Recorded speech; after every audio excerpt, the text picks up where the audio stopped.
Hello everyone. आज हम चर्चा करेंगे बीए पार्ट फर्स्ट के पेपर सेकंड ह्यूमन ज्योग्राफी के कॉन्सेप्ट ऑफ एक्टिविटी के बचे हुए पार्ट पर। लास्ट लेक्चर में हमने देखा था क्रियाशीलता और परिवर्तनशीलता की संकल्पना क्या है। परिवर्तन प्रकृति का नियम है, इस पर हमने चर्चा की और जीन ब्रून्स के अनुसार भूगोल के भौतिक और मानवीय तत्व निरंतर परिवर्तनशील हैं और इसी दृष्टि से भूगोल में अध्ययन किया जा सकता है, इस बात पर चर्चा की थी। ये परिवर्तन कैसा होता है ये भी हमने चर्चा की थी कि अल्पकालीन परिवर्तन और दीर्घकालीन परिवर्तन के स्वरूप में होता है और धरातल पर इस परिवर्तन को प्रभावित करने वाले या ये परिवर्तन करने वाली कौन सी शक्तियाँ होती हैं उसके बारे में हमने अध्ययन किया था, जिसको 3 भागों में बांटा गया था, भौतिक, जैविक और मानवीय शक्तियाँ। अब हम इससे आगे बात करेंगे पृथ्वी पर क्रियाशीलता या परिवर्तनशीलता का स्वरूप क्या है। पृथ्वी के धरातल पर होने वाली घटनाएं एक दूसरे के अधीन होकर ही घटती है, ये हमने बात की थी। और अगर हम इनको देखें तो हम पाएंगे कि इन घटनाओं के पीछे एक क्रम है, जिससे पता चलता है कि धरातल पर पाई जाने वाली अनेक दशाओं में पारस्परिक संबंध है, जो इन सब दशाओं में संबंध स्थापित करने में योग प्रदान करता है। यह संबंध बड़ा गहरा और व्यापक है, फलतः सभी घटनाओं का अध्ययन क्रम के अनुसार किया जाता है तथा उनमें संबंध स्थापित करने वाले तथ्यों या सिद्धांतों का विवेचन किया जाता है।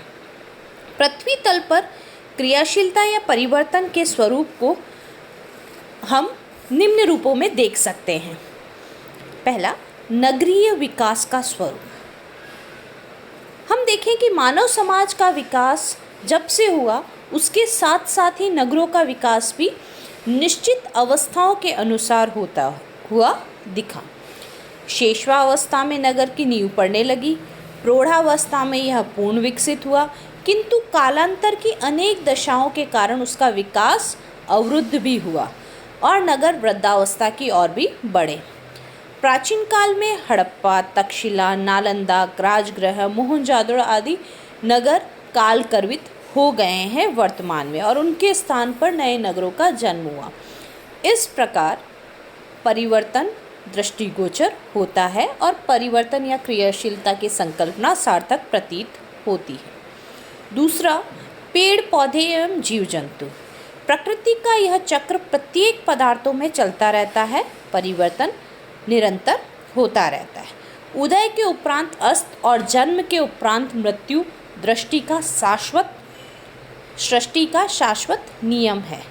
पेड़ पौधे एवं जीवों को भी युवावस्था, प्रौढ़ावस्था, वृद्धावस्था में जन्म चक्र मरण चक्र से होकर गुजरना पड़ता है। विश्व की प्रत्येक वस्तु किसी न किसी अवस्था से होकर ही गुजरती है।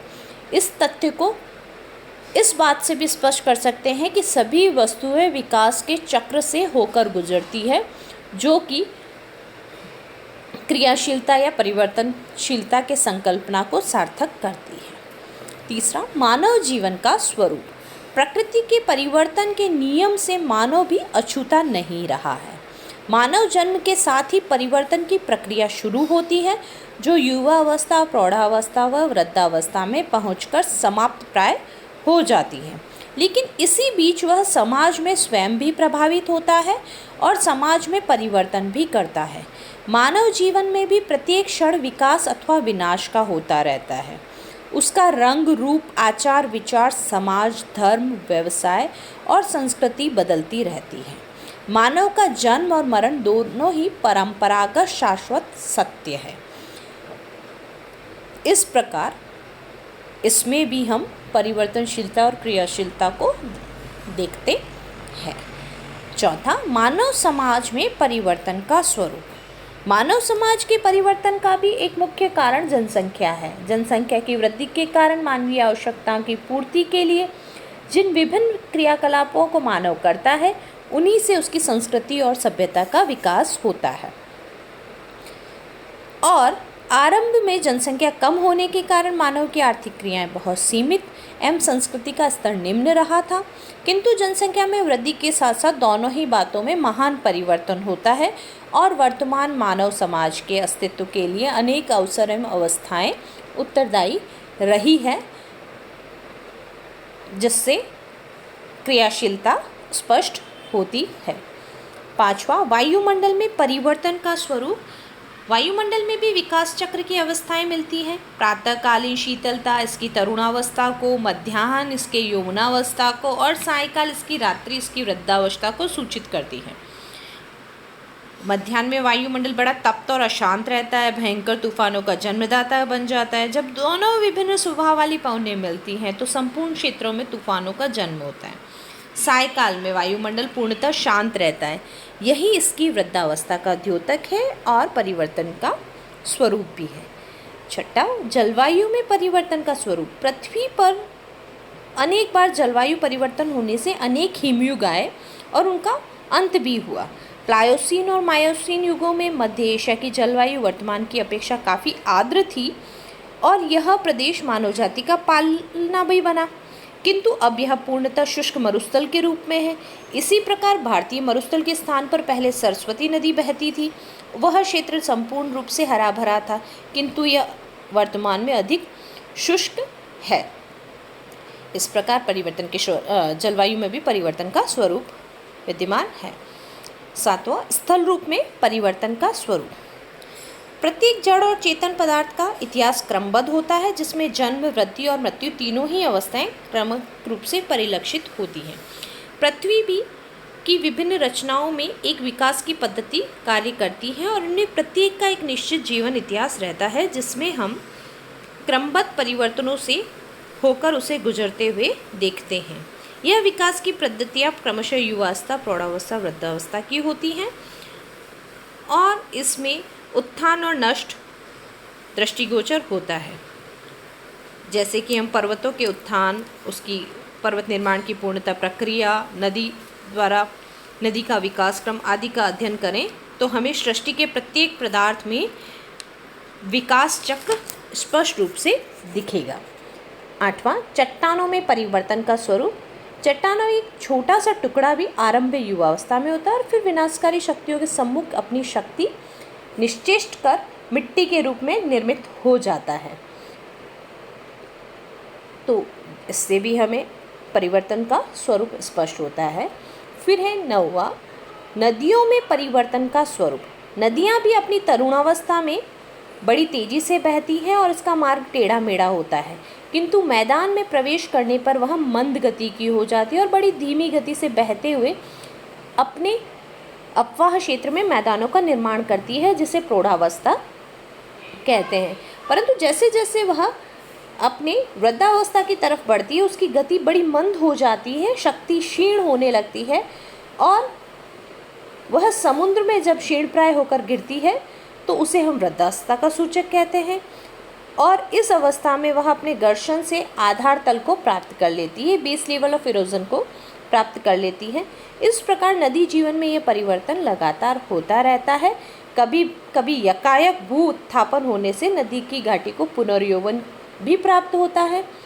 इस प्रकार नदियों में परिवर्तन का स्वरूप स्पष्ट परिलक्षित होता है। 10वां, प्राकृतिक वनस्पति में परिवर्तन का स्वरूप। प्राकृतिक वनस्पति के क्षेत्र में भी परिवर्तन देखने को मिलता है। जैसे कार्बोनिफेरस युग के मध्य में मध्य यूरोपीय क्षेत्र में बहुत सघन वन थे, जिनके कारण प्राचीन युगों में भूमि के दब जाने के बाद यहाँ कोयले की परतें बन गई।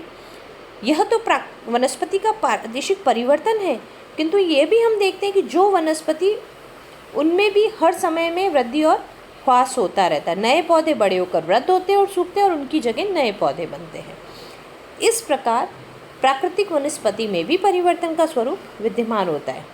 पृथ्वी पर प्रत्येक वस्तु परिवर्तनशील है, इसीलिए हमें मानव संस्कृति की क्रियाओं का अध्ययन इस प्रकार करना चाहिए कि जिस प्रकार क्रियाशील अंगों का अध्ययन किया जाता है तभी हम उसकी प्रगति की दिशा और प्रगति को ठीक ढंग से समझ सकेंगे, ये संभव हो पाएगा। तो इस प्रकार उपरोक्त विभिन्न उदाहरणों के द्वारा हमने परिवर्तन के स्वरूप को स्पष्ट दृष्टिगोचर किया। अब हम बात करते हैं कि परिवर्तन की सार्वभौमिकता। पृथ्वी के धरातल पर विभिन्न रूपों में परिवर्तन होता रहता है, ये हम बार बार बात कर रहे हैं। इनका संयुक्त एवं सम्मिलित प्रभाव प्रत्येक जैविक व अजैविक तत्वों पर पड़ता है, यह भी हमने चर्चा की। भौतिक, जैविक और मानवीय तत्वों का एक जीवन चक्र होता है जिसके अंतर्गत उनका उद्भव, विकास एवं चक्र चलता रहता है। पृथ्वी पर सबसे ऊंचे स्थल पर्वत भी धीरे धीरे अपरदन द्वारा घिसकर छोटे होते रहते हैं और अंततः समतल प्राय मैदान बन जाते हैं। इस प्रकार निर्माण के बाद बाह्य शक्तियाँ उसके परिवर्तन को स्वरूप प्रारंभ कर देती है और पर्वतों की तरह नदियों का भी जीवन इस प्रकार चलता है। और विभिन्न जो उपरोक्त हमने स्वरूप देखे परिवर्तन के, उसके आधार पर स्पष्ट होता है कि परिवर्तन या गतिशीलता एक सार्वभौमिक सिद्धांत है।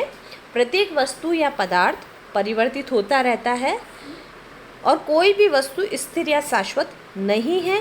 प्रत्येक का एक जीवन चक्र होता है और यही परिवर्तन की सार्वभौमिकता है जिसे हम नकार नहीं सकते और यही संपूर्ण रूप से भूगोल में क्रियाशीलता और परिवर्तनशीलता की संकल्पना है। Thank you.